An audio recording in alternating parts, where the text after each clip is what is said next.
Good evening and welcome back to the third tier. It's Monday, the 26th of April.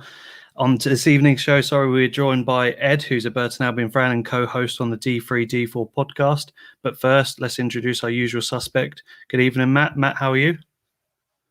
I'm all right, thank you, mate. Yeah, it's the playoff dream finally died at the weekend. It was extinguished last Saturday, and then it was kept burning on Tuesday, but it finally went out on Saturday again with another 2-goal lead given away, unfortunately. So we're not learning at the moment. But no, it's always been a long shot, and I'm not too downhearted. It's been a decent season for the Gills, and just hope that we can finish as strong as possible now in the remaining 2 fixtures. And if we win both of them, then I think we match the 69 points that we got under Justin Edinburgh in 2015-16, which is our highest in this division for a long time. So yeah, it's been a decent season, and nothing can detract from that. But yeah, slightly frustrated again at chucking away another 2-0 lead.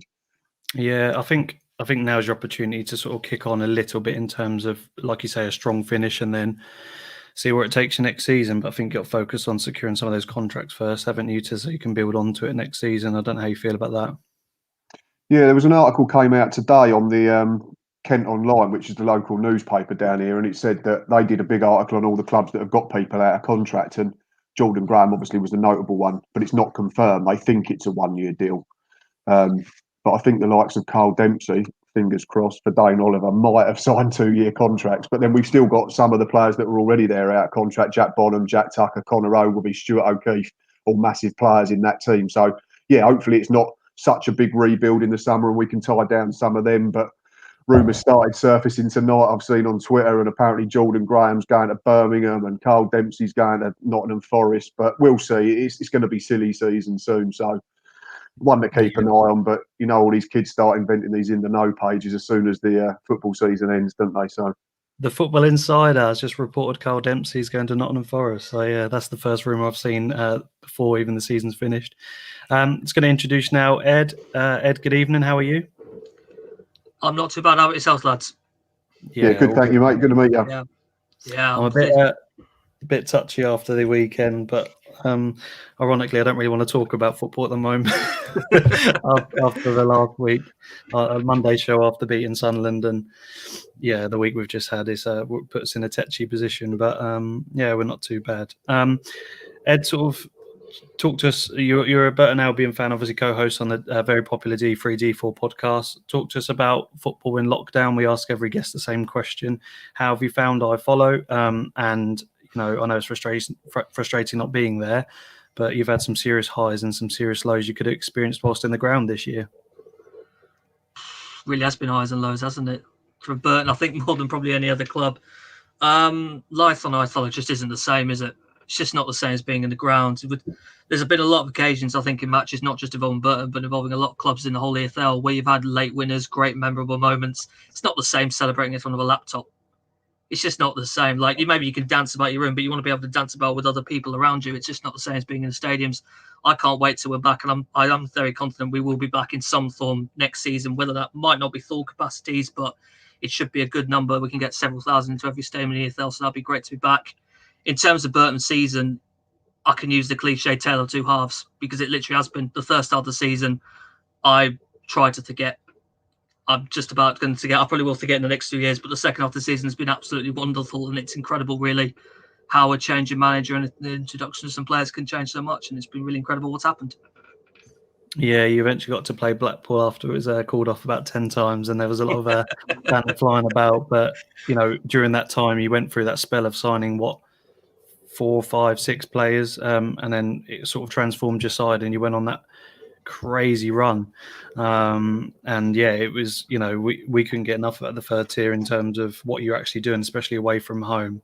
It was just a mad transformation, so it's really good to see. But we'll get on to Burton season and a bit about yourself a bit later. But first and foremost, we'll talk about the League One headlines. And of course, we had a couple of confirmations, or should I say 3 confirmations over the weekend, with Swindon and Bristol Rovers unfortunately getting relegated and Hull getting promoted. So I'm just going to bring in Charlie, who's a Bristol Rovers fan. You would have seen him on his YouTube channel, which I'll let him introduce in a second. But good evening, first and foremost, Charlie. Evening. How's it going? Cheers for having me on. Really appreciate it. No, you're welcome.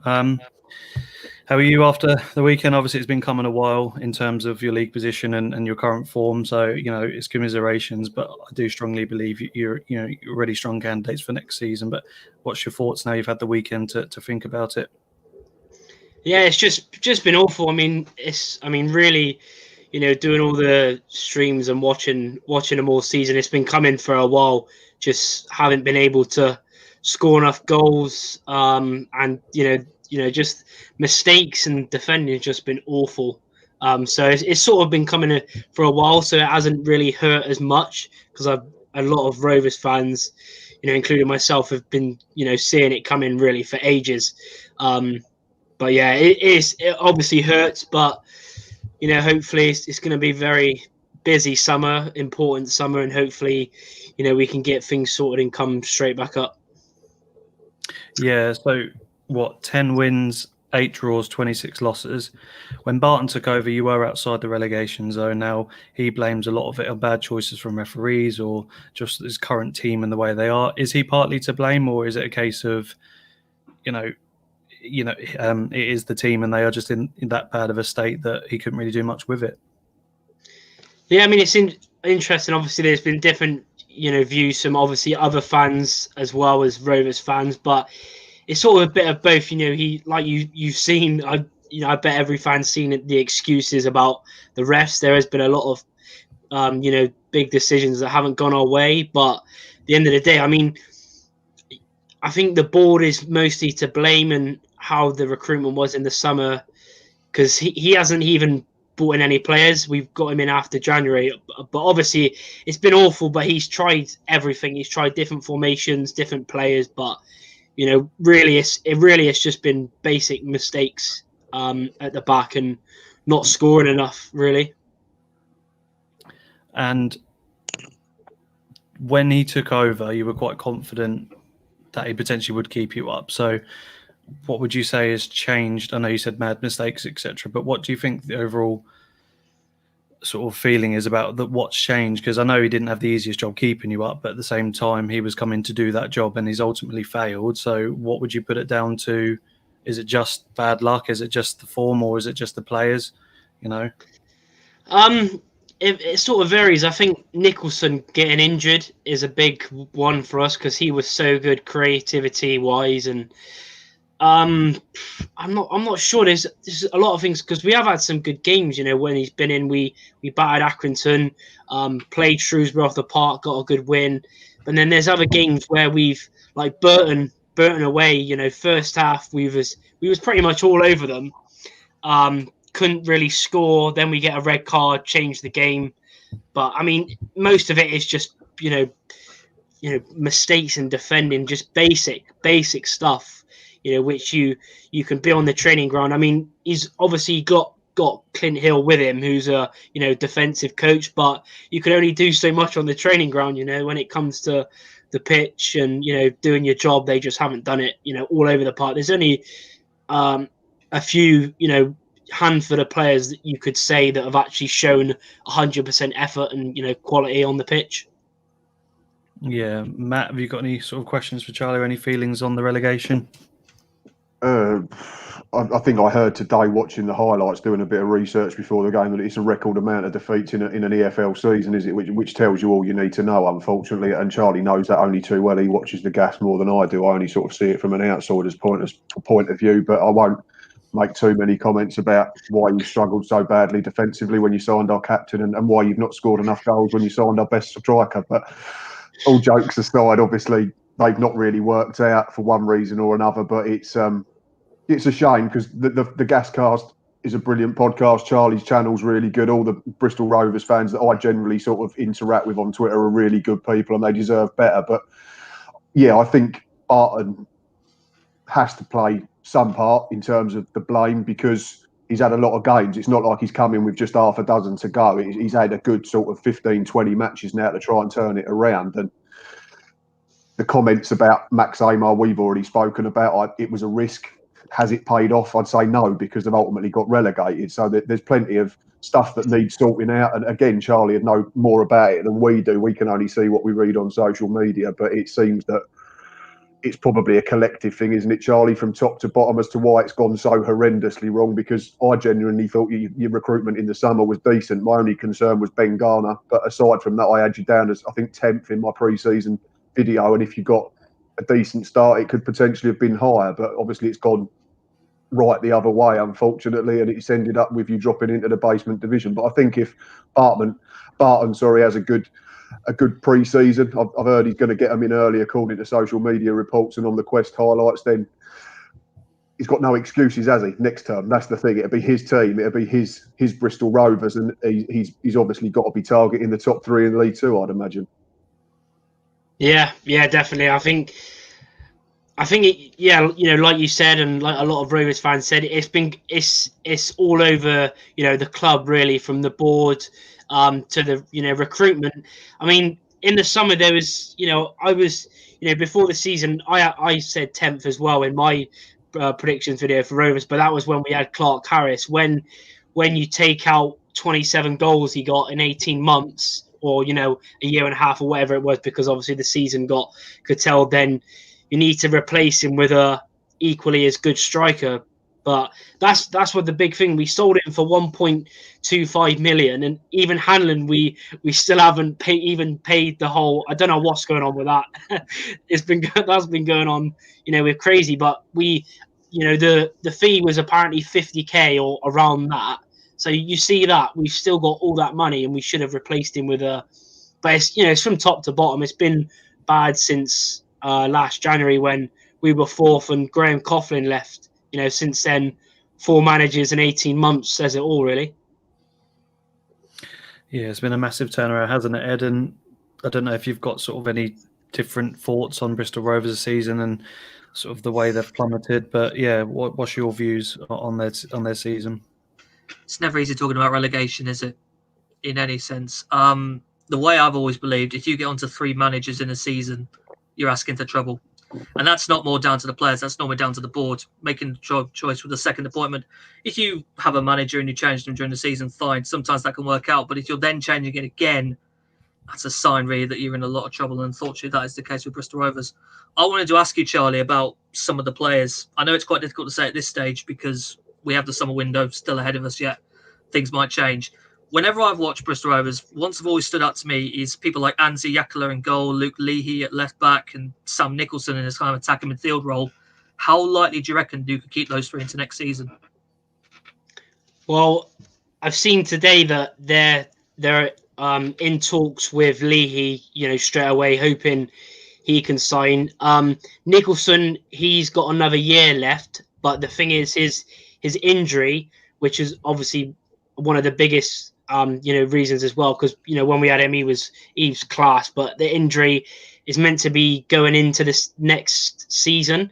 So I think I'm not sure with him what's going to happen, because he'll only have a year left. And Yakola, it's annoying with him as well, because this season and last season I think he's 35 now, and he got a bad injury last season, and this season as well. I think we had to get in Joe Day on loan, and our other keeper, Van Stappershoff, was pretty awful, to be honest. But hopefully he can stay. I think he's got a year left as well, but I'm hoping he can stay because he's got quite a young family, so I don't think he'll want to move anyway, Yakola. Yeah. Thoughts on next season already? Like, I know there's been early talks, as Matt alluded to. You're probably going to be signing a lot of players, and he's definitely going to get rid of some, isn't he? Because he's made his feelings very clear on a lot of your squad. So, are you optimistic already, or are you just sort of accepting it at the moment? Yes, it's going to be interesting. That's all I can say. I think the problem is that obviously before the season was, Garner, I still don't know why we got him in, because he got rid of a lot of the spine of the team. Lindsay, Sercombe, who's going to come up to League Two with Cheltenham. Tony Craig was a massive miss at the back. 35. Kilgore. He had Kilgore, he's missed that leader next to him. He's been nothing from what he's used to be. And hopefully it's going to be a good summer, but there's going to be, like you said, there's a lot of players out of contract which have just been awful or haven't worked out and are on a lot of money. Upson, awful. Mark Little, was quality back in the day, but we signed him just after he'd been left out for a year because he had a fallout with Parkinson at Bolton. They're on like $3,000 a week and they've hardly played or they've been awful. So at least a lot of them will be going. The Deadwood, and like you said, it's going to be a massive change, but who we bring in is going to be interesting to see for next season. Yeah. Well, we've got to leave it there because we've got Ant to bring in as well. But if you want to just quickly sign off by telling everyone about sort of your channel and how we can access it, that'd be great. Yeah, One Rovers Vlogs on YouTube, on the road to 3K, and Twitter at One Rovers Vlogs as well. Awesome. Well, thanks for coming on, and hopefully we have you back on next season. And it's been good meeting you during the time at the third tier as well. Without this channel, we wouldn't have met. So we'll keep in touch, of course, and I look forward to seeing your videos next season. Yeah, cheers. Appreciate it. Keep up the good work. Thanks. Cheers, Charlie. Moving on very swiftly to some more positive news. We're going to bring in Ant, who's a Hull City fan. And congratulations and good evening. All right, mate. Thank you. How are you guys? You all right? Yeah, very well. Thank you, mate. Yeah, you're in a lot better position than me. This is your chance to gloat in front of Matt. I've been saying from stream one that you'll do it. I did say Sunderland will do it, but they've choked as well. When Peterborough have actually kept some consistency this season. So congratulations. Just your time to gloat in front of Matt, who did change his mind last week, but is a bit too late for me. And 26 wins, 8 draws, 10 losses. You've had goals all over the pitch, and your defence has been pretty solid. But in your opinion, what's been the key factors of your successful season? I've actually been quite a vocal critic of Grant McCann. Probably the first half of this season, I wasn't really a fan either. His lack of a plan B always seemed to annoy me. If we play a certain way, and if it doesn't work, we don't tend to change it, which means that throughout the entire game it doesn't work. But he's stuck to his guns. He's received a bit of criticism, especially on social media. But what I've admired about him is he just instantly blocks it. He gets rid of it. He's got no time for any sort of negativity, and I think it's that kind of role model is reflected on the team. I think that they've got more of a tough skin about them. They look at McCann and how he's dealt with it and realise that they just need to focus on their own game, keep on the positives, keep doing what they're doing, believe in themselves and the system that he's trying to do. And fair play. I mean, I was more than happy to eat a little bit of humble pie because he's definitely won me over.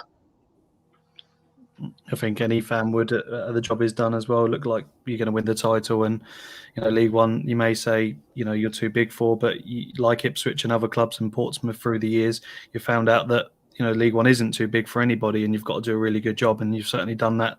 Matt, your thoughts on the whole season, and genuinely, I know you said they might not do it, but they've been incredible, haven't they?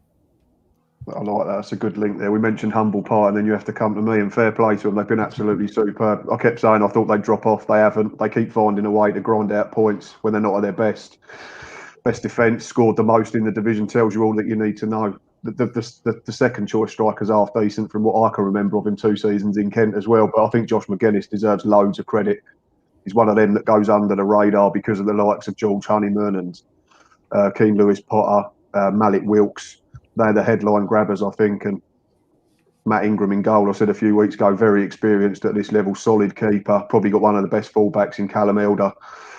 They're a solid side, aren't they? And they just, like I say, they just kept grinding out results, even when their performances haven't been quite there. They've managed to get points on the board, and no, fair play. And I'll happily sit here and eat the whole humble pie because they deserve to go up.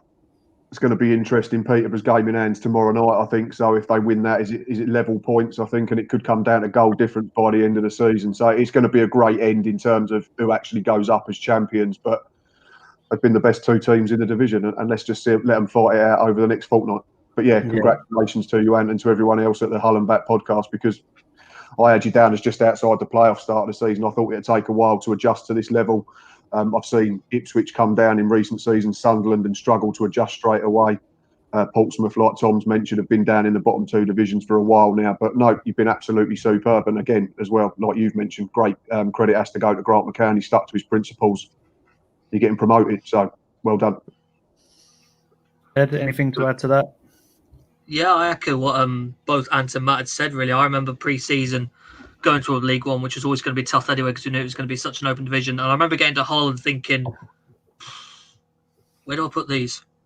I really didn't know at the time because I don't want to dwell too much on last season, but the collapse, losing Grzycki, losing Bowen was horrible, and it was a real drop in just performance and results all the way through. And I was quite sceptical about McCann. I didn't really know if he was the right man to turn things around. I know there was a bit of mixed opinions about whether he was the right man to take Hull forwards, but all credit to him, he really has turned it around. And that, like Matt has said, they are just, I think they're the best team in the league, even more than Peterborough, to be honest. I fancy them to take the title, even if Peterborough do get the win tomorrow night. What I wanted to ask you, Ant, was that front line, McGuinness, Keane Lewis Potter, Malik Wilkes, George Honeyman in midfield, get all the attention. I wanted to ask you about Alfie Jones and Jacob Greaves, who are a young pair of centre-backs. Jacob Greaves previously at Cheltenham the previous season.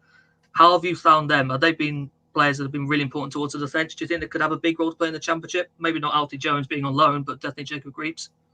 Jones isn't actually on loan. We've got him on a one-year contract. Sorry, I thought he was on loan. Apologies.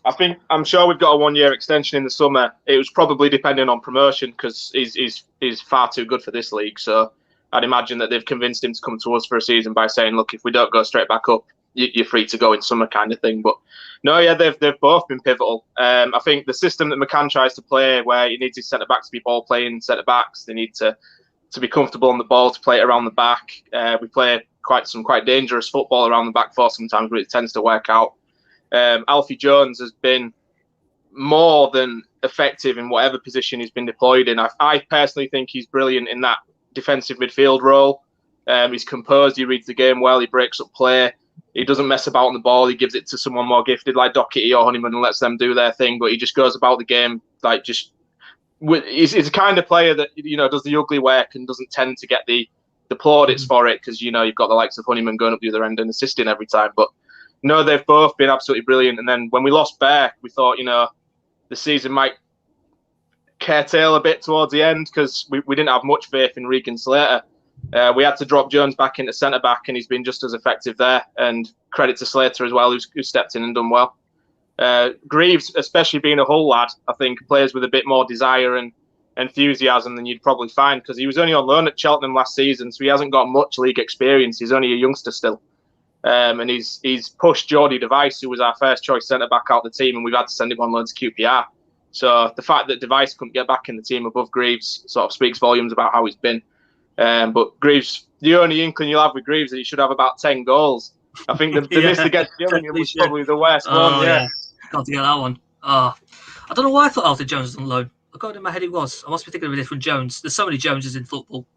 Could be any one of them, to be honest. But yeah, that's great. I had a comment coming here from Michael. Well done, Ant, on promotion. Can't say I'm surprised. We, Sunderland, bottled it again. I'll have Honeyman back if you like. Can't believe we let him go. Is that a admission Honeyman is better than McGeady? I don't know. What is your thoughts already? And I know it's way too early to probably say, but Hull better than all of us in this room. What's your genuine thoughts on the Championship next season? Obviously, you've been there before yo-yo in a little bit, but you'll be back next season. As Edward pointed out at the start of the show, fans should be back next season in some capacity anyway. Do you think you can do well? Do you think you'll spend money, or do you think you're good enough now to sort of give it a go? You see, it's funny because with the spending money side of things, since the FA rejected the Alarm's name change, they said they would stop investing. To be fair, they did well in summer. They got McCann what he wanted. He recruited the likes of Smallwood, Doherty. He got a lot of good players, Louis Coyle. But in terms of spending money, I can't see us spending a lot. The ethos of the club at the moment tends to be invest in the youth, bring them through to the first team, and then sell them on for a much higher value, like what we saw with Jared Bowen. So I don't know. It depends on their aspirations, whether or not they're looking at pushing up to the higher echelons of the Championship. The Premier League riches is always a tempting factor to any owner, and we're a more sellable club up at the higher reaches of the Championship. So it depends what they want to do, really, whether they want to push on or just consolidate. But in terms of our chances next season, it's a weird one because I think the Championship looks a little bit weaker next year than what it has been in recent years. Like, obviously the bottom three at the top, the teams that got relegated from the Premier League have gone straight back up, essentially, because I think Bournemouth are going to go up as well. And the teams that are left in the league, I think it's a very even playing field in terms of, Coventry have managed to stay up. So you've got a lot of teams in there that you'd fancy yourself against. And I think we've got a few championship quality players in the squad. You look at the likes of Doherty, Keane Lewis-Potter and Malik Wilkes are both still really young, so they're only going to get better. McGuinness has got that experience. George Honeyman's gone up to another level. So I'd like to think we'll do well. I don't think we'll be aiming at the top 6. I think, we want to be staying in the league, but I can't see us coming back down. No, I completely agree. The players you've just named there and as Ed said, this is probably one of the best times to be in the Championship, just based on the club situations. Look at Derby, how they're struggling, and it's a good time to go up. And with the players you've just named, I don't see why you can't finish in the top half with some investment as well. Matt, Ed, have you got any questions? We'll start with you, Matt. Just to touch on Alfie Jones again, obviously we had him on loan last season. He was really good, and I said I thought he might have been in and around the Southampton squad. That's how good he was for us, playing defensive midfield, because weirdly it seems to have gone the other way with Hull. We bought him in as a centre-back and he started at centre-back, and then I think he played one game as a holding midfielder in a diamond and was really good and stayed there for the rest of the season. And you could probably count the amount of bad games he had on one hand. But yeah, I was surprised that he went to Hull, and that's no disrespect to Hull. I thought he'd have gone Championship or even been in and around the Southampton squad, because they got rid of Højbjerg in the summer and he went to Tottenham. Yeah. I'm not saying he was going to go in and play loads of games, but I just thought he'd have been in and around the 18. So fair play to Hull, number one, for getting him in, and it's great to see him doing really well. And obviously Tom Eaves as well, who's a fan favourite at Gills, and I've just seen Scoops has commented and said, can we have him back? But we'd have 3 clones then, I think, wouldn't we, Scoops? If we got him, Akindi and Eaves, Christ, we'd get moaned at even more about going direct. So I've had enough of that this season. But no, again, all I can say is fair play to Alfie Jones and Tom Eaves. Obviously, as former Gills players, it's great to see, and congratulations to Hull again. Awesome. Ed, finish with you, mate. That's why I thought Alfie Jones was on loan, because he was at Gillingham last season. That's what's got me out of the problem. There you go. Perfect. You can sleep tonight. No, yeah, I completely agree. I'm curious about how Malik Wilkes and Keane Lewis-Potter can handle the step. I think they're both really, really good players. People that really should have been playing in the Championship this season. To be honest, having them in League One was a bit of a cheat code, to be honest, as far as I'm concerned, from a whole perspective. How do you see their futures going, Ant? You see, we signed Wilkes in January last season, and he was probably, once we lost Bode and Grosicki, he was easily our best player and our biggest goal threat. He's a bit inconsistent. He's got a few bits on his game that he needs to work on. His end product, sometimes, he passes when he should shoot and vice versa. Or he did it against Lincoln. He rounded about 4 players, did a 60-yard run, and then instead of squaring it to somebody else as the easy option, he tried to shoot from 30 yards. I think he would, let's be honest. If you go past that many people, he deserves it. Yeah, but he's got some inconsistencies on his game that he needs to work on. But he's over 20 goals in all competitions this season, so I can't see why he won't be able to step up and continue scoring in the Championship, even if he got 10, 15. With the other players in the squad pipping in, that should be enough to keep us in the league anyway. Keane Lewis-Potter, he didn't play as many games in the Championship as what we would want him to play. We wanted him to start a lot more, especially towards the end of the season, because what you get with Keano every game is 100% effort. He'll run his heart out for the team. He's another local lad, and he's just got better and better as the season went on. We had a bit of a worry about December time when he had a contract dispute. If he started one more game, they had to, I think, more than double his wages. So McCann was told to keep him on the bench, which obviously coincided with quite a bad run of form because we couldn't play him. But obviously that's sorted out now, and then he's got his dribbling, his decision making, his drive at the back 4. He's just getting better. So it's another similar situation to Wilkes. He's just going to learn more. I think having Josh McGuinness in the middle of them both, that experienced head, giving them a few pointers here and there, because you can hear McGuinness now on iFollow shouting at them all. See, he's deafening and blinding all game at all of them. McGuinness is class. But yeah, I think, when Steve Evans does it, it's horrible. Yeah, but Josh McGuinness is a likeable guy. But yeah, I think they're both doing well. And obviously you've got goals from other places on the team. Reece Beck's the centre back. He scored 5 goals, so we should be all right. Yeah, just to finish, and again, congratulations. We might do sort of a promotion and relegation special at the end as well. So we'll be pleased to have you on again. But tell us a bit about your is it a newish podcast? I do apologise. I'm new to only 8 weeks in. So yeah, feel free to tell us about your channel and how you're getting on. Yeah, it's fairly new. We started it in December last year. It was more started on a whim. We've never done podcasting. I've never done podcasting. I've listened to a few and always thought, I'd like to do that sort of thing, but never had the guts to do it. It was more or less of just to replace, we couldn't go to games. You can't talk to your mates about the games in pubs and stuff. So it was more to just, replace that.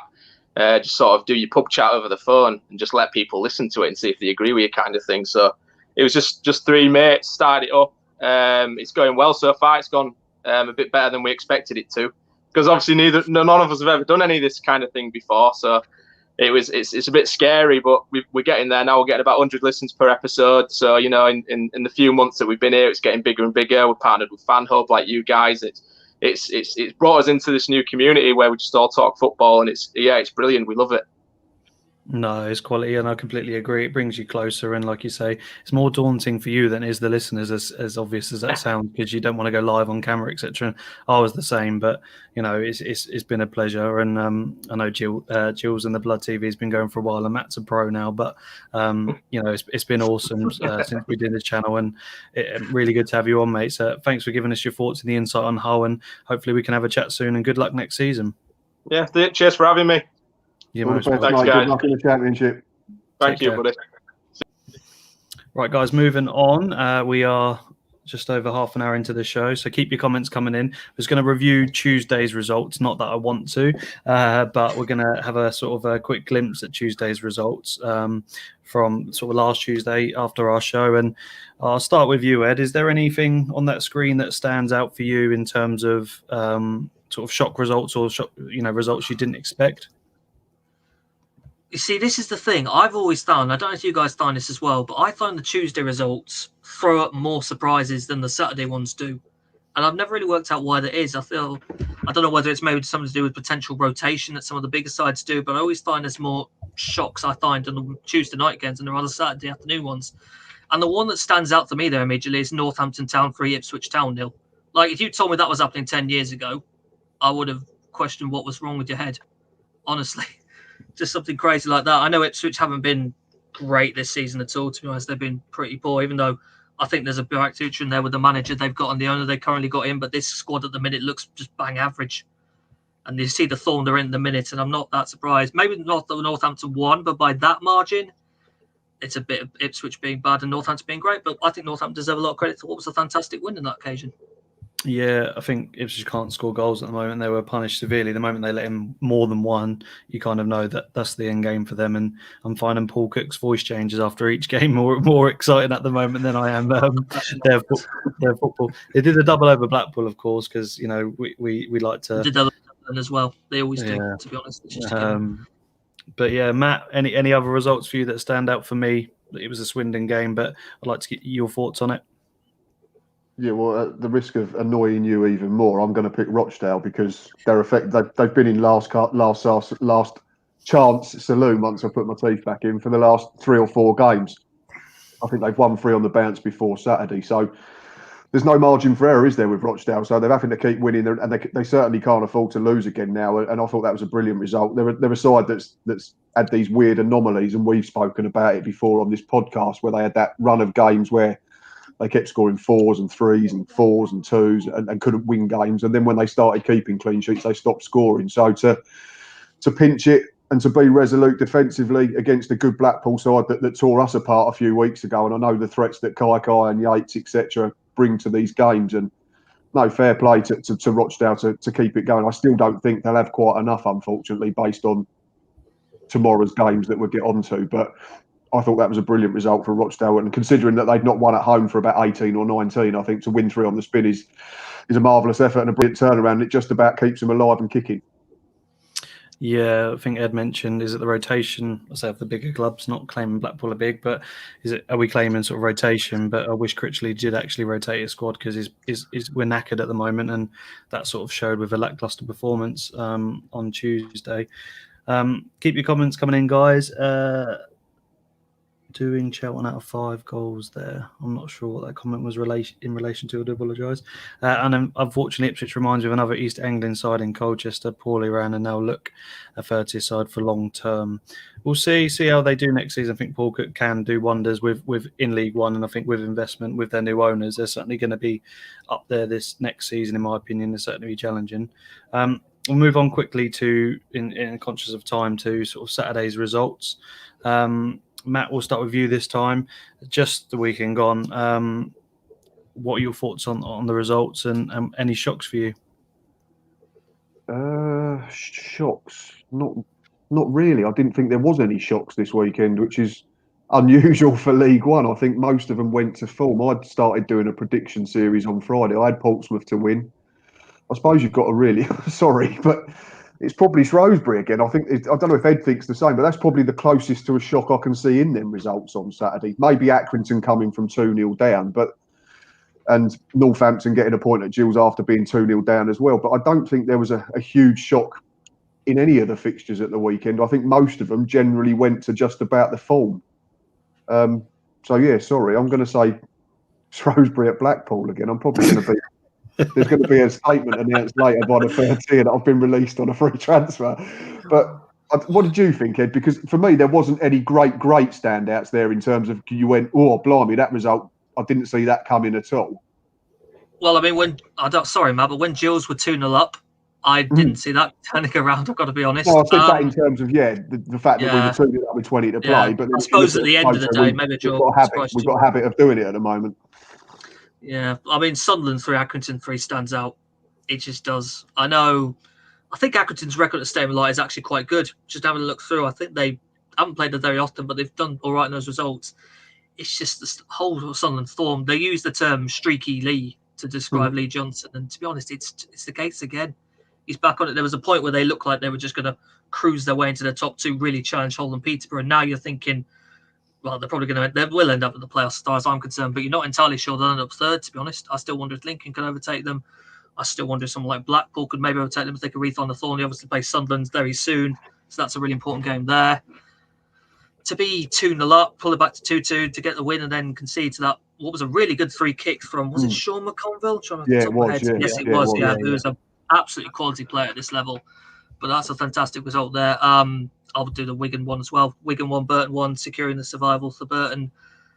Probably not a surprise to a lot of us now for several weeks, but if you told me 3 months ago that we were going to get a draw at Wigan with 3 games to spare and survive, I would not say, I wouldn't have believed you. Really? It's a surprise with that one.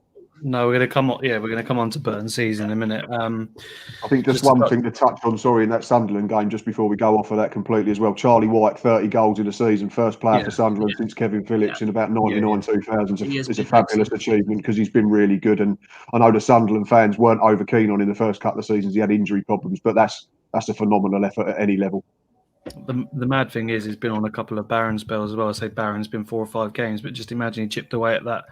Sort of a couple of goals in a couple of those games. He's had chances. He had a couple of chances against Peterborough as well, didn't he, on telly? And he's been an incredible season. He's going to be sort of pivotal for them come the playoffs because they're going to need him to be bang on form. And like Ed said, they're not exactly guaranteed playoffs. And I know they're a big squad, but I can't even predict tomorrow. I don't know what Critchley's going to do, but they don't pick up a win tomorrow, then it maybe pick up a couple of draws in Cheltenham and everyone keep winning around them, then they could drop out. It's not impossible.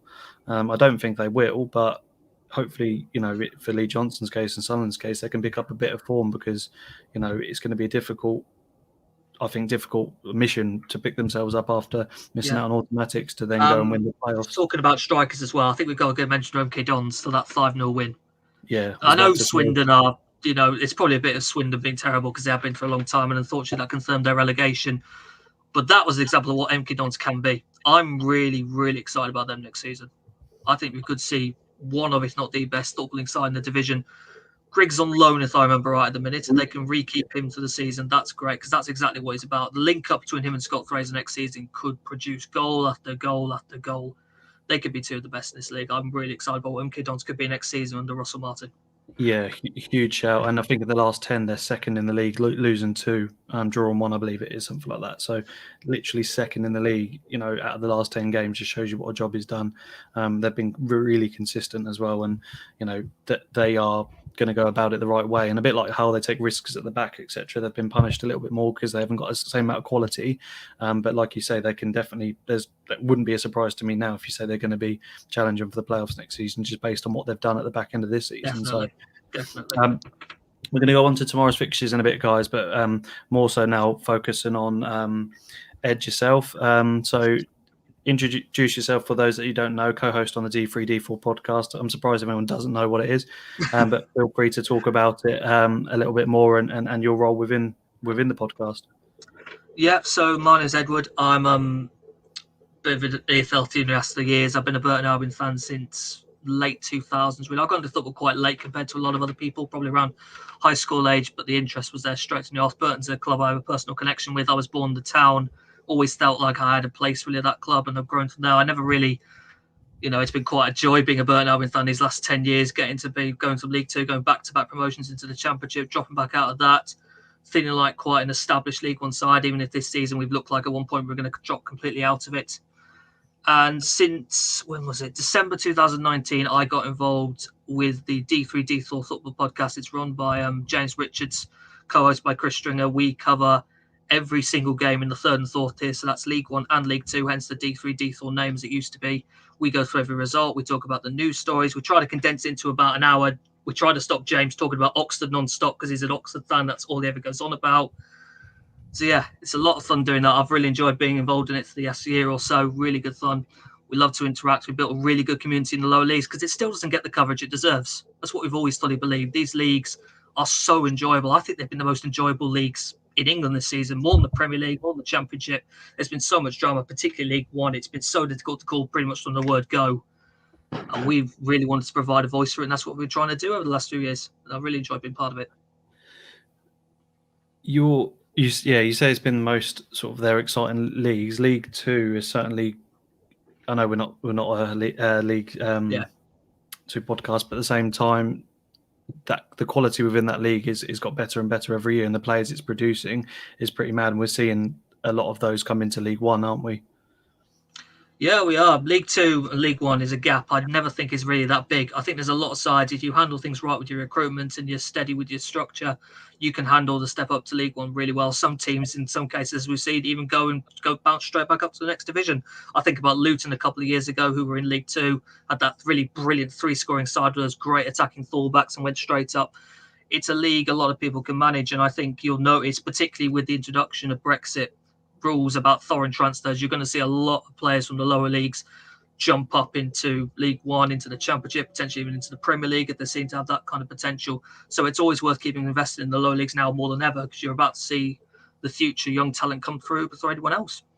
Yeah, I completely agree. And I think me being a Blackpool fan, Matt being a Gillingham fan, yourself being a Burton fan, you always got a bit, go to school and there's a lot of Premier League fans, aren't there? And you talk about Blackpool, talk about Gillingham, and they're like, what league is that? But you kind of become self-obsessed with football as a whole, and you become more, I think, intertwined with it. Especially as a kid, I grew up, I knew everything about League Two, League One, and, you then focus on match of the day, then you used to watch the Championship highlights. So you knew a lot about all the leagues. And I think as a league, people need to get a bit more knowledgeable about, because like you say, it's exciting football, and people now are focusing a bit more on the Championship because of how exciting that is and the teams within it.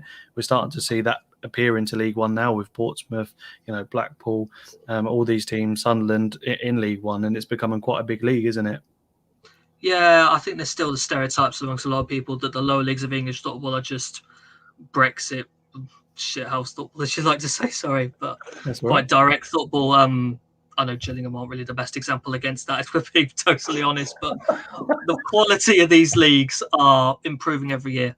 They're getting a lot better. There's much better footballing sides in League One and League Two. If you have these ideas that this is just a hoofball league, there's not really much attractive football, that's not true. There are some sides that play that way, depending on the circumstance of the game, but there's so much quality in this league. Some players that can go on to have fantastic careers, higher up the pyramid, potentially even become internationals, as we've seen in the past. It's always well worth checking out, and I fully believe people need to get more invested in it than they are already. Matt, any questions from yourself to Ed about Burton, or You know, any comments you want to say back to the hoofball comments? Go on. No, I've not said it once. I've said it a million times this season. I want to ask you quickly, Ed, as well, because I know you do D3, D4, and it's a brilliant podcast, and I've been lucky enough to appear on there once as well, and I know James through it as well. But didn't you set up the Match Day Man as well, which is a stadium guide? Could you just talk us about that? Yeah, I did. This is something I'm looking to fully launch this summer when we've got the return of fans. So I always felt there was a bit of a market for stadium guides. You have some stadium guides out there that are quite generic. They give a sort of bit of information. Here's the directions to it. Here's a couple of pictures of it. What I always wanted the Match Demand to be was a really detailed guide to essentially every stand to help you pick your seat. Because sometimes you get to a situation where you're coming to a club for the first time, you're being offered the seat selection stage, and you get to it and you think, well, what's that stand do? What does that stand mean? What does that stand show? That's the idea behind it. I have set up a stadium guide that provides detailed information on every single stadium. Currently in the 92, I'm looking to expand beyond there, go down to non-league, looking to get into Scotland as well. I'm preparing to fully launch that in the post-season, ready for the new campaign, because I fully believe fans are going to be back, and I'm looking to really promote that over the next year or two to get a lot of interest, because I believe there will be. Excellent. No, it sounds exciting. And you are on Twitter, aren't you, as well? So that can be followed on Twitter at the Match Day Man, I believe it is as well. Yes, it is. Excellent. No, definitely. I'm going to press follow now. There we go. Awesome. I'll get on that as well. There used to be, I think, when we used to go to football when I was younger, there used to be something that we used to watch, go on the internet for. I don't know if it was Match, the Stadium Ground Guide or something. Then there used to be something similar. So I think to have it now is awesome. So I take it you go through sort of pubs, etc., for away fans and stuff like that. I'm always looking for new bits to add. So if people ever get the chance to check it out, you want to drop me a message if there's something I've missed. I want this to be as accurate as possible. And the people who know the stands best are the people who go every single week. So if you find your guide on there, you think there's something I missed, something major, or whether it's quite minor, get in touch with me. I want to add it, and I want this to be detailed because I want everyone to make great use of it. Yeah, absolutely. That's awesome. I'm going to get following that in a second as well. Talk to us about Burton season. Well, first and foremost, we'll ask you the standard question: favorite memory and worst memory, and why supporting Burton? Is that this season or in general? No, just in general. Yeah, supporting Burton. Favorite moment would have to be the final game of the 2015-16 season. Got a goalless draw at Doncaster at the Keepmoat, which confirmed their place in the Championship, having been League Two the previous season, to go back-to-back promotions for a club that size. I think it's only now that they've dropped out of the Championship that I've realised exactly what they did. That was like being a shrimp in a pool of sharks, being in the Championship for those 2 seasons. They were such the underdog. They were meant to be bottom with 0 points, and to compete for 2 seasons like they did and go down the final day was fantastic. And that moment of getting up at Doncaster was brilliant. I'll never forget that day. It was a pretty bad game, to be honest, but all they needed was a point. So they got exactly that. It never really felt like they weren't going to get it either, to be honest, and got to enjoy 2 seasons of the Championship, which was such a memorable moment. The worst, I think I might go with the day when they dropped out the Championship, to be honest, because 4 weeks prior, was it 3 weeks or 4 weeks prior, they were rock bottom. I think they had 7 points adrift with 4 games to go. It was looking so unlikely, and they went a home game against Derby County, the local fixture, the one with the stands basically packed to the rafters. They won 3-1, brilliant performance. Went the following week to Sunderland, first visit to the Stadium of Light, were 1-0 down heading into the 89th minute, scored 2 goals in the final 5 minutes to win 2-1. That result sent Sunderland down. Newcastle fans love us for that. I think we're the second team of a lot of Newcastle fans because of that moment, to be honest. So that was a really memorable game. Home to Bolton the following week, won 2-0, and all of a sudden, from the point of thin despair, we were thinking we might actually do this. And went into the final game against Preston North End, who were the toughest team of the lot. I think they were a slight chance of getting into the playoffs. They were 7th at the time, needed results to go their way elsewhere. Went 1-0 down. You're thinking, all right, we've tried, we've given it our all. They got a man sent off. I think it was Billy Bowden, if I remember right. He dived trying to win a penalty, got a second yellow, got sent off, and things just turned in Burton's favour. And they equalised through Hope Akpan, who'd done next to nothing for the 44 games previously to that season, but got 2 goals in his final 2 games. The second one being an absolute cracker. 2,000 odd of us in that away end are just roaring with delight at Deepdale. We're thinking it's enough. We're hearing elsewhere that Bolton are losing away at Nottingham Forest, so everything's going in our favour. We're going to stay up. And then from out of nowhere, Bolton score twice, go 3-2 up against Nottingham Forest. We suddenly realise we need a winner here. So we throw everyone forwards. Preston hit us on the counter, score, make it 2-1. We're down. And I just remember sinking into my seat thinking,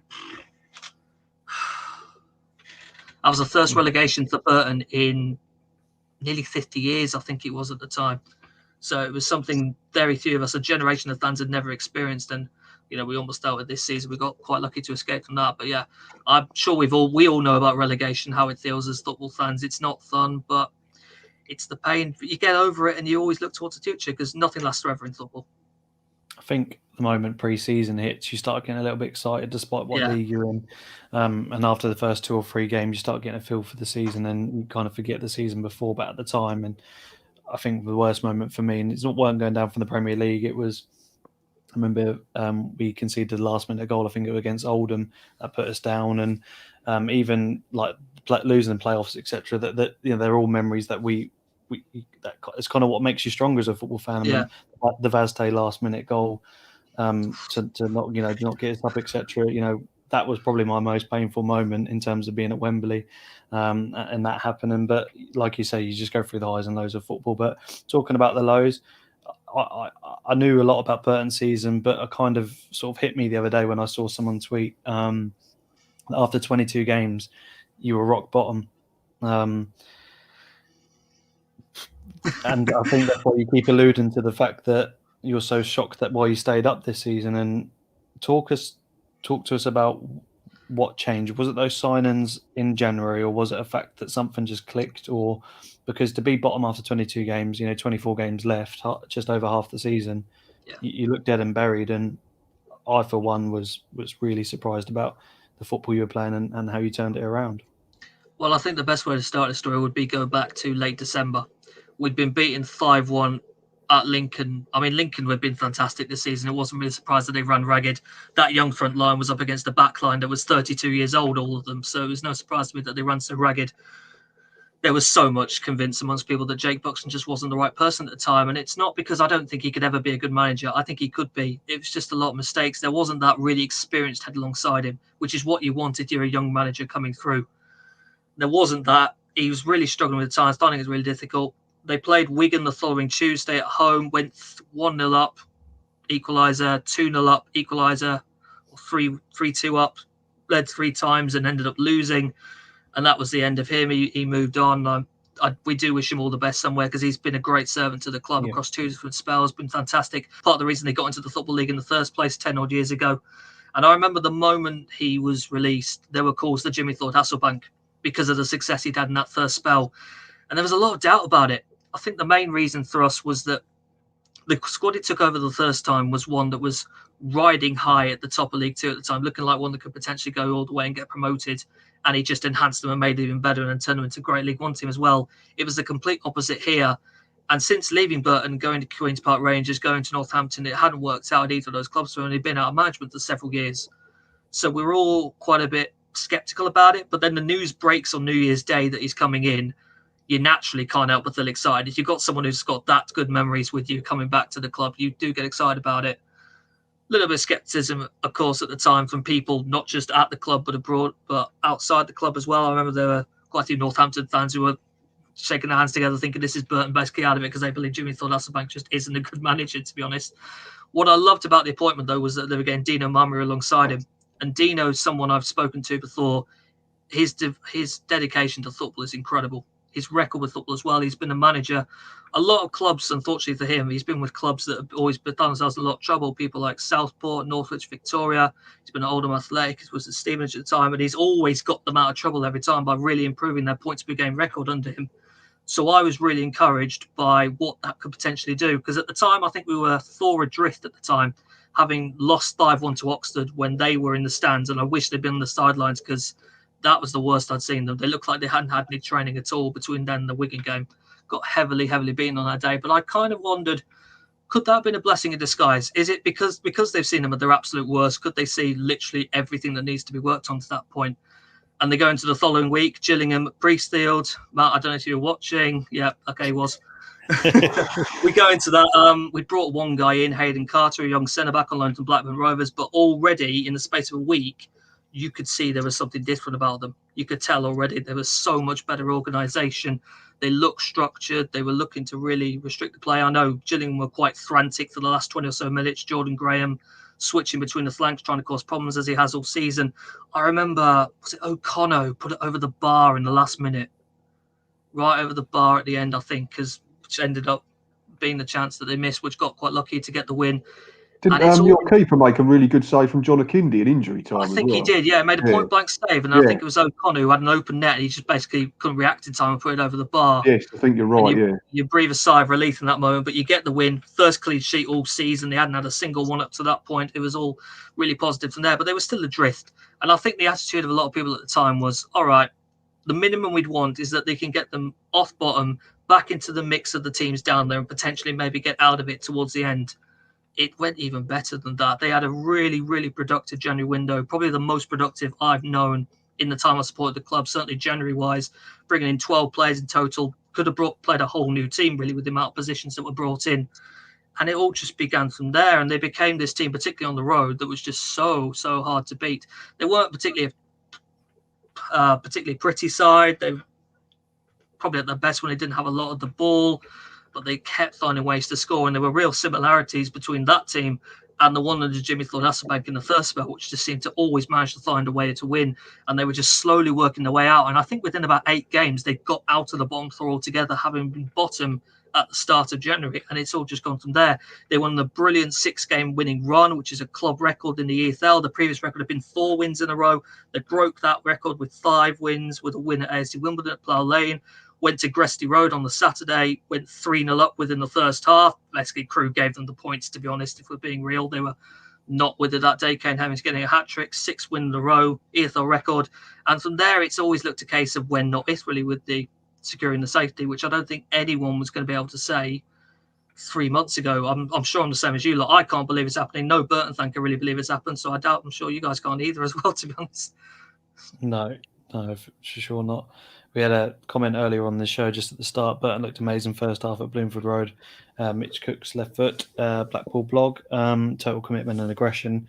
Yeah, I remember the game well. I was worried about playing you because you were on that form at the time, and I think second half we woke up a little bit and it was a good draw in the end. But I'm not surprised Garbutt scored, by the way, because he did that twice in both games to Ipswich the previous season. He seems to turn up against Burton. I'm not surprised he got the goal at all, to be honest. Seems to love cheeky comment from Dan, is also a Blackpool fan. Could tell Burton were up to something when they wanted to stop us playing for 2 weeks to sort their squad out in January. If it worked, it worked. But that got called off at kickoff, didn't it? So that was a bit weird. A couple of comments in. It's just going to be a slightly longer show today, guys. So sorry about that, but it was important to get the reaction of a couple of fans. But we had a comment from the Off the Line blog earlier. So, what do Burton need to do during the summer to ensure that they can build on the good work this season and push towards the top, rather than settle for a league safety and a mid-table finish? The priority for me is replacing the loan players that have been in, particularly Hayden Carter at centre back, who has probably been the standout of all the players that have been in there. He was the first man in through the door, straight from the off. You could tell there's something special about him. I honestly think there could be a Premier League player in there with him. If Blackburn Rovers handle his development right over the next few years, I think we could see Hayden Carter potentially play in the top flight.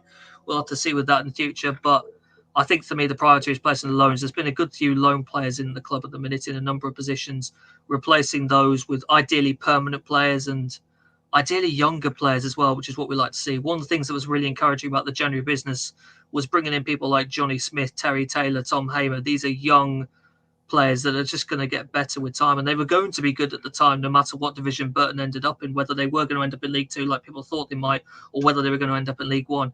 And if we can start to bring a squad of that kind of quality together and then work a bit on our style as well, because we have been a team for a long period that was just prioritising set pieces. We've got a guy in Tom Hamer who has an excellent long throw on him that's caused a lot of damage to a number of teams. We've got a bit of a reputation, to be honest, of being a guy that only had that kind of throw, which wasn't really true. We were able to score other kind of goals, but it was certainly something that caused a lot of threat. But there are teams that can stuff that out. I remember Shrewsbury did it really well in the home game at the Pirelli. They went 1-0 up and they were just able to really suffocate everything that we did if we weren't winning the first ball off the throw-ins. So I'd like us to be a bit more progressive with our style rather than just relying on playing direct all the time. Hopefully that can make us a better team next season. Cool. Great answer. Thank you. A couple more. Of the numerous signings in January, who would you say has made the biggest impact for Burton? Do you think Luke Atkins will still be at the club next year? Yeah, I mentioned him already. Hayden Carter would have to be the main impact one. First one through the door. He's had the longest period here. He slotted straight into that backline straight away against that game against Gillingham. Even ended up getting the goal. I think, did it go down as an own goal? I think it went down as Hayden Carter's goal. If I remember right. It didn't go down as an OG. It was your It player. didn't go down as an OG, Yeah. no. But straight from the off, he's been contributing with goals. He's been such a leader at the back line, really intelligent with his play as well, because you get some centre-backs at this level who will see a loose ball and just launch it. His instinct is to get more control of the ball, try and distribute out to the fullbacks or to midfielders that are in space in the middle. He's been the best player in the team. What was the other part of the question? Sorry. Do you think Luke Atkins will be at the club next year? Akins. I don't know with Akins. Akins is a funny one. On an emotional level, I hope he does, because he's been Burton's most iconic and well-known and successful player probably the last 10 years. And I want to be there for his last game, much like a lot of Burton fans do. We don't really want to see what is essentially a club legend, one of the greatest players this club's ever had. We don't want to see him leave when we're not allowed to be there for his last game. That would really hurt. And I know Mansfield was very interested in the summer. Nigel Clough is such a fan of him, and I'm sure he'll want to try and pursue him again potentially. Maybe some other clubs will as well. I'd like to hope he can stand for another season. I don't know how much he'll contribute because he is in his 30s now. He's past his prime. It's probably been his weakest season at the club, even though he's still contributing with goals and attacking influence. And the engine he has means you can basically just put him anywhere on the pitch and he'll give you consistent performances all the time. I'd like to hope there's another year out of him so that we can be there to see him off, really. I hope he stays. Awesome, thank you. One final question, which is from the stream. Which Ross County player was better, Liam Boyce or Jackson Irvine? That's for you, obviously, for Burton. Oh, does that have to be those two to pick through? Oh, I can't do that. I don't know. Boyce had the longevity. Jackson Irvine was the reason we stayed up in the Championship in that first season. Absolute midfield monster. Such a great aerial threat. Double figures the goals in the Championship. He's gone on to do really well. I know he's a hold for a bit. It wasn't properly used in the same way he was at Burton. I think he's now in Hibernian up in Scotland and he'll do really well there. I think he might have scored tonight, actually. Got his first goal for the club. I'll probably go Boyce. I think Boyce has probably been the most technical striker this club's ever had, because this was a guy who was built really big, got a great hold-up play to him, but he could do a bit of everything. He was happy drifting into the channels where he could take on a man 1v1. The way that he can manipulate the ball when he's got it at his feet to trick his opponent to get past them. Great shooting on either foot, scored some really important goals. Losing him in January last season, you noticed the drop-off without him up top. They were, I think, just on the verge of the playoffs, actually, heading into January before he was let go and allowed to go to Hearts, and Burton just fell off really without him, and it'd be such a different story if we'd had him this season, because he's easily been one of the best strikers in League One for me over the last couple of seasons. So I'll go with Boyce. Hopefully that answers your question, Liam. And moving on very quickly, got just two more things to look at. We're going to look at tomorrow's fixtures. Starting with you, Matt. Any that stand out for you for tomorrow? Obviously, a few clubs' games in hand, so it's important sort of some take advantage of that. But yeah, what stands out for you there?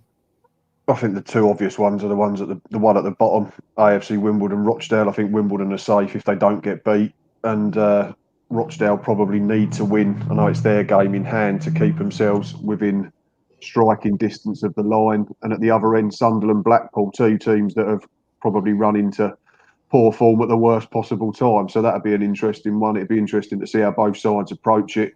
You'd imagine if either side wins, they're guaranteed playoffs. They lose it, you don't know what it does for the confidence. So probably be a draw. I take a draw now. I've got Sunderland to win. I've done my score predictions for tomorrow. I'm so happy you've chose Sunderland to win, because you had us for 6 points over the last two games. So thank you. And Hull not to get promoted. So thank you. Ed, anything from you that stands out other than the two matches you said? Obviously, there's not much else to play for. Peterborough's slightly interested, and Charlton Crew for me is a big one, because Crew on their day can really upset some teams. Yeah, there's a little bit riding on probably all but one of them. The only one that isn't really riding anything on is probably Burton Albion Fleetwood, isn't it? Which is, by the way, that's a given Fleetwood win. Any Burton Albion Fleetwood Town game is a Fleetwood win. I write that game off every time, because Fleetwood's record with Burton is always so strong ever since they've beaten them at Wembley, really. The Peterborough one's important. I think it's a point they need. Maybe even the win just clinches the promotion for them, which pretty much nailed in looks set in stone to me. Sunderland Blackpool is a good one. It's probably now a case of really competing for which place you end up in the playoffs, and that could play a part. I'm sure there'd be people who would rather play certain teams in the playoffs compared to others based on form. I look at that Rochdale Wimbledon one. So important. Rochdale are probably the only one out of those teams in the bottom four that you realistically look at and think could get out of there. But the problem is for them, they could well go and win all 3 games, but they need ASC Wimbledon or Wigan Athletic to really fall off the form they're on the minute. And I'm not sure either of them will do that.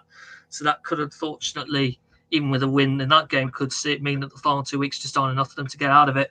But the other ones are teams chasing the playoffs. I'm still not entirely sure who ends up in there. I think Sunderland and Lincoln will, but you've got Oxford potentially out there. You've got Portsmouth potentially there. It's really difficult to call us birthplaces, but I'm sure the playoffs themselves are going to be really entertaining because there's going to be some very good teams in there. Yeah, on the talk of playoffs, you've kind of answered my question, but I'm going to get it up anyway. I still have yet to make a graphic for the table, so I do apologise, guys. Can you all see that all right? Yeah. Yeah, so, Matt, has your predictions changed for the top 6, or is it still too hard to call every week? Yeah, it's too hard again.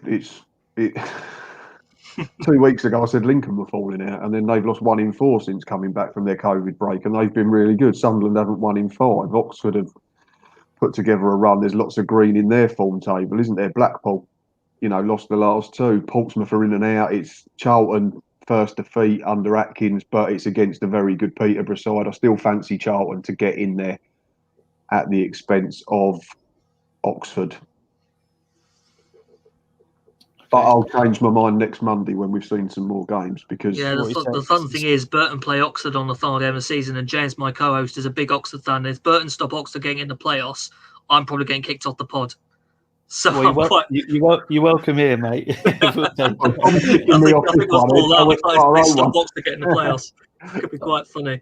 I'm super happy Matt predicted a Sunderland win, but he's got to get one right soon. So this God's law that this will be the one he gets right. But for me, obviously MK Dons has done such an incredible job to be where they are. I'm not saying to be sort of above Gillingham and Ipswich, etc., because Ipswich have been on such a poor run of form, but it just shows you how well they've consistently progressed up that table. And like we said, they could be challenging next year, no doubt. For me, it's Sunderland, Lincoln, and Charlton, and I can't call the rest. The reason I'm a bit apprehensive about Blackpool, despite us we've still got Northampton and Bristol Rovers and Doncaster to play games you think we'd like to pick up points in. We don't do very well against the bottom sides, and I think D3T4 ironically put out a tweet the other day, and we're, I think, second for points taken off the top 8. So I'd much rather have bigger games this season. So maybe if we do get the playoffs, we'll do all right in them. But it's how we sort of cope with teams like Bristol Rovers. Besides law that they do the double over us as well this season. So we'll see how tomorrow goes. But yeah, for me, Lincoln look really good at the moment, and they look decent against us without some of their main players, and with Grant coming back as well, they can be a big threat and go into the playoffs with some real good form. But Ed, do you have any final predictions for? I know you just said you can't really call it, but yeah, Sunderland and Lincoln. Yeah, Sunderland and Lincoln are definites to me. I've loved Blackpool all season. Blackpool at one point, I was convinced we're just going to go all the way because I believe momentum plays a massive part to the playoffs. What you ideally want to do is start hitting a winning run around late March, climb yourself into that top 6, and that normally takes you all the way. Maybe Charlton in that case could be the person. I've really enjoyed them under Nigel Hadkins. I think they're a force to be reckoned with, and probably still going a bit under the radar because of the teams that are above them. Pompey should be in there because to me they've got one of the best squads in the league, one that actually rivals what Hull and Peterborough have. But I don't know. I was really convinced with the Cowleys a short while ago, and then they've hit a bit of a bad patch, which could potentially cost them. I'm still confident about the future with them, really. I think the Cowleys are absolutely exceptional managers, and I'm really excited what they can do, but they might miss out. So I'm probably going to go Sunderland, Lincoln, Blackpool, and Charlton, with Oxford just missing out in 7th, which James will love. Yeah, that final game is massive for you. Yeah, I'm going to stop sharing now, guys. I think that takes us to the end of the show, actually. We'll do the form guide sort of next week, I think, with the bottom basically being decided now. Obviously, tomorrow we'll get a really good idea on who's going down. But Yeah, that takes us to the end. Thanks for everyone for getting involved. Ed, it's been an absolute pleasure to have you on, and your insight has been incredible. So thank you so much. Yeah, I've really loved being part of this, guys. Thanks a lot for having me. No, you're most welcome. Thanks to Ant. Thanks to Charlie for coming on as well. And last but not least, thanks for Matt for another incredible show. Always a pleasure. Just to leave as standard, if you could like and subscribe to our channel, just hit over 150, I think, recently, and for only been on a few weeks, it's been decent, and we'd like to keep growing to keep making content, guys. So keep following on YouTube, keep following on Twitter, and we've got some mugs and some glasses coming in the next few weeks as well for you to sort of enjoy. There'll be more news from that in the next couple of weeks, and we'll see you all again same time next week. Good evening.